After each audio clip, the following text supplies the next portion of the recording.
Hello दोस्तों, क्या आप जानते हैं हर साल बिहार में बाढ़ आता है। खेत डूब जाते हैं, घर बह जाते हैं, लाखों लोग बेघर हो जाते हैं। लेकिन सवाल यह है कि क्या यह सिर्फ कुदरत का कहर है या सरकार की नाकामी। दोस्तों, बिहार और बाढ़ ये रिश्ता नया नहीं है। बिहार के 38 जिलों में से 28 जिले हर साल बाढ़ से प्रभावित होते हैं। सिर्फ उत्तर बिहार के करीब 16 जिले हर साल बाढ़ की चपेट में आते हैं। बिहार का 73% जमीन बाढ़ प्रवण है।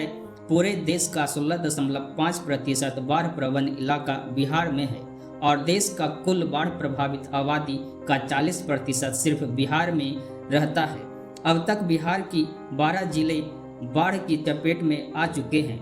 इन जिलों में 17 लाख की आबादी बाढ़ की मार झेल रही है। सिर्फ एक साल में 1000 करोड़ का आर्थिक नुकसान हो चुका है। लेकिन सबसे बड़ा सवाल यह है कि ये बाढ़ है या मैनेजमेंट का फेलियर। सरकारी खर्च का कड़वा सच। अब आपको एक चौंकाने वाला डाटा दिखाता हूँ। पिछले 8 सालों में बिहार सरकार ने बाढ़ से निपटने के लिए हजारों करोड़ रुपए खर्च किए हैं।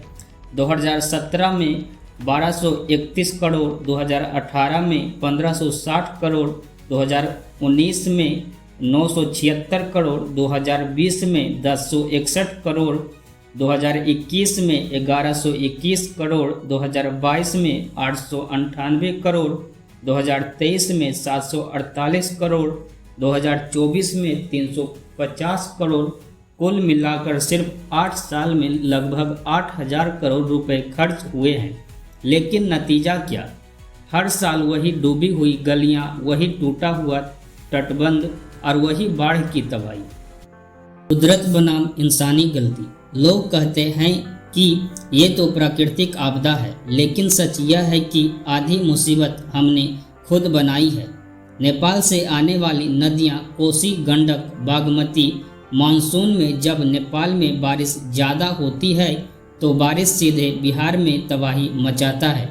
लेकिन नेपाल और भारत के बीच सही फ्लड मैनेजमेंट समझौता की कमी इसको और बिगाड़ देती है। बाढ़ और तटबंधों का फेल होना।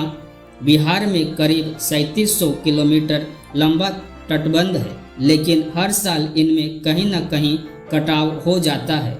वजह घटिया निर्माण, रख रखाव में कमी और भ्रष्टाचार।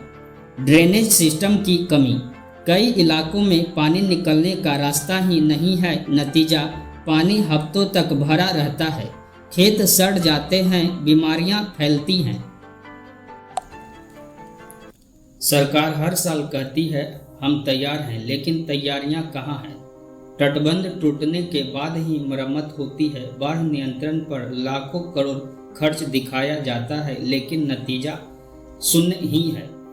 8 साल में 8000 करोड़ खर्च करने के बाद भी तस्वीर वही है। वो हेलीकॉप्टर में पानी का मुआयना करते हैं, फोटो खिंचवाते हैं और अगले साल फिर वही कहानी दोहराई जाती है। तो गलती किसकी है?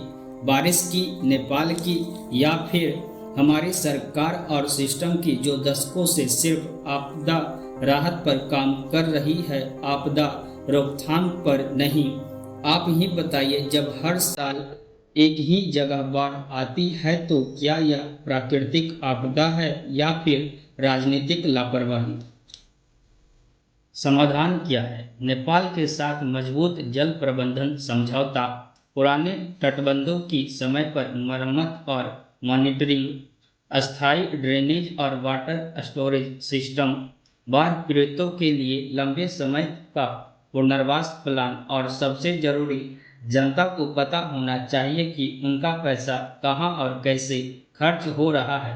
तो दोस्तों, अब आप बताइए, क्या ये सिर्फ कुदरत का कहर है या फिर सरकार की नाकामी? कमेंट में लिखिए, आपके हिसाब से बिहार की इस तबाही का असली जिम्मेदार कौन है?